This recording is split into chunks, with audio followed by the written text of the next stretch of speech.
যে আমরা ৫ই আগস্টের আগে আমরা কিন্তু এইভাবে ওয়ার্ডে কর্মী সভাগুলো করতে পারিনি, আমাদেরকে করতে দেওয়া হয়নি। কিন্তু এখন স্বেচ্ছাসেবক দল রাজশাহী মহানগরে অত্যন্ত শক্তিশালী একটি সংগঠন, যেটি অন্যান্য সংগঠনের চাইতে অনেক শক্তিশালী।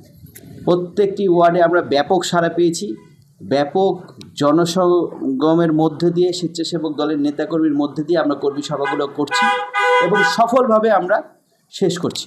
আমরা নিষেধাজ্ঞা প্রত্যেকটি কর্মী সভাতে প্রত্যেকটি নেতাকর্মীকে দিয়েছি। দেশনায়ক তারেক রহমান যেমন বলেছে, যেই সকল নেতাকর্মীরা ৫ই আগস্টের আগে দলের সম্মুখ সারিতে থেকে আন্দোলন সংগ্রামের নেতৃত্ব দিয়েছে, মামলা খেয়েছে, নির্যাতিত হয়েছে, হামলার শিকার হচ্ছে, যাদের ফ্যামিলি অত্যাচারিত হয়েছে, সেই সকল নেতাকর্মী আমাদের কমিটিতে আসবে। এবং ৫ই আগস্টের পর অনেক নেতাকর্মী, অনেকজন আমরা দেখেছি চাঁদাবাজির সাথে জড়িত, মবের সাথে জড়িত, মানুষকে অন্যায় অত্যাচার করেছে, সেই সকল কোনো নেতাকর্মী স্বেচ্ছাসেবক দলে কোনো জায়গা নেই ওয়ার্ড কমিটিতে।